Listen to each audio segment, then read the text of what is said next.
All right. We are about to be live. If you guys are checking things out, you can see that we have a gloomy day in store so far. And if you're at home, maybe you're bundled up watching this update from the First Alert Desk. Thank you so much for joining us here at Atlanta News First for this evening update on the top stories. I'm Tori Cooper, and we're glad to have you with us. So I know that many of you on YouTube may be tuning in, and from other platforms, maybe you're on our website right now, and a few stories. A little bit of a slower news day, but we are getting some new information on some of the stories that we talked about in our editorial meeting. So I'm going to bring you up to speed on some of that. Let's dive right into it. We are following some details as it relates to a massive apartment complex fire that took place early this morning. We had our reporter, Bridget Spencer, out there gathering details as it was all unfolding. And now the Atlanta Fire Department as well as police are providing some new information. And they did tell us that 2 people were arrested in connection to this fire that broke out at this apartment complex. And they tell us they believe it was a result of people lighting fireworks on the roof of the apartment complex. So we're going to get to those details. We just got some new pictures in as it relates to the people that were arrested, but I do want to let our Atlanta News First reporter, Bridget Spencer, bring you up to speed and take you to the scene first.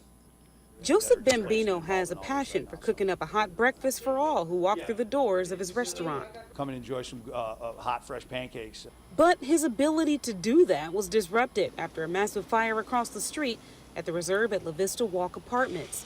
It triggered a power outage for his building. Definitely lost a day's worth of business.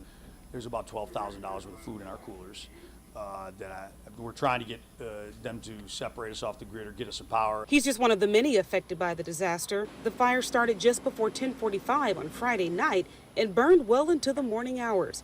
Tenants were evacuated, but the fire displaced dozens of people. I thought it was not serious, so I just packed a little bit stuff on my laptop or iPad. But after 2 hours, I saw a big fire on the top of the roof.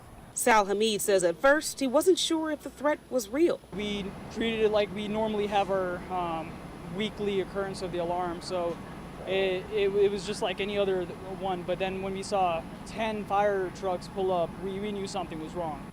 The fire also shut down a portion of La Vista and Cheshire Bridge roads. Thankfully, Atlanta Fire says nobody lost their life. The Red Cross is stepping in, even opening a shelter at Central Park Rec Center in the meantime. I will have to definitely look through my options, but I do have a lot of family and friends that are nearby. In Northeast Atlanta, Bridget Spencer, Atlanta News First. So I do want to go right into the details that we just got. These are the 2 people that you're looking at that were arrested in connection to that massive apartment complex. The person you're looking at right now, or now it has changed, but the person you're looking at right now is Charnel Gunn, as I should say. Charnel Gunn and Robert Stokes. Those are the 2 individuals that have been arrested. Let me remove the lower third so you guys can get a good look at these individuals. Robert Stokes and Charnel Gunn. Those are the 2 people who police have now arrested and charged with criminal damage to property and first-degree and reckless conduct.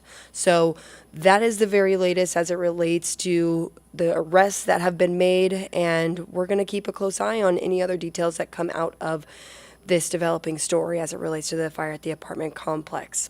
All right, let's move right along here, and let's talk about some other top stories that really caught my attention this week just because of everything that we have been seeing as it relates to elections in Fulton County over the past year, ever since some of the allegations that came out of the 2020 situation in Fulton County, and now we are seeing already some new developments as it relates to what's happening in our local elections. So Tuesday night was a big night. That's when we had our municipal local elections, and now the Fulton County Board of Elections and Secretary of State Brad Raffensperger have decided that they are going to conduct a recount on the votes that took place in the elections here in Fulton County on Tuesday, just to make sure that everything went according to plan and to make sure that it's very thorough. Now, we do know that there were a number of spotlight races that we were keeping a very close eye on, a number of mayoral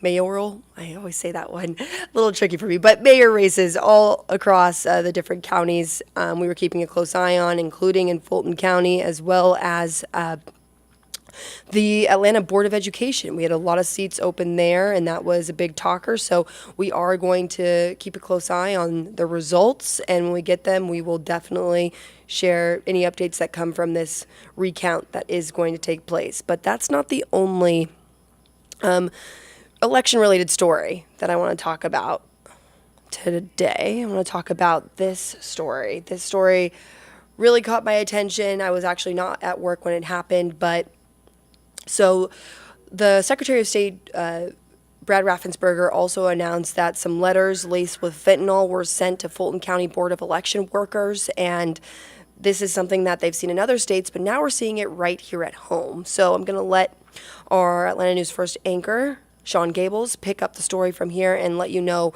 what's taken place. Some people like to call fentanyl a drug, but it's actually poison. It'll kill you. It'll kill you very quickly, very easily. Georgia's Secretary of State Brad Raffensperger confirmed that one of the letters was addressed to an election office in Fulton County, intercepted by federal agents, calling whomever sent the letters domestic terrorists. Fulton County is where former President Donald Trump and several co-defendants face charges for trying to overturn the 2020 results. Trump has pled not guilty. Fulton County election officials have received numerous threats since the 2020 presidential election. This is domestic terrorism, and it needs to be condemned by anyone that holds elected office and anyone that wants to hold elected office anywhere in America. We have to start taking these threats seriously and push back on them. Former Washington Secretary of State Kim Wyman says there is a need for new laws carrying severe penalties for people trying to interfere with elections. This should be mandated. When someone threatens our election system and is trying to undermine our way of life, we have to take a stand and hold them accountable. There you have it.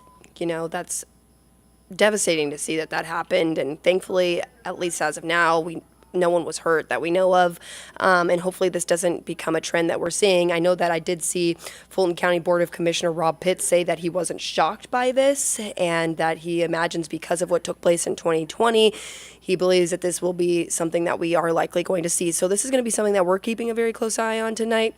And I just wanted to make sure that you saw that story because it's an important one that has not only national implications and happening in other states, but it happened right here. And we are, this is when campaigning is really ramping up as we head into the Iowa caucus. A lot of different things are happening nationally, and before you know it, we'll be voting for the president. The presidential race will be right there. So this is going to be something that there will be a spotlight on Fulton County for eons, I believe, because of just what we saw in 2020 and because of the ongoing investigation with the District Attorney Fonnie Willis and the election subversion case here. So something we are going to be keeping a close eye on. And these local elections really matter. These are what directly impact your pocket, directly impact the schools that your children are going to.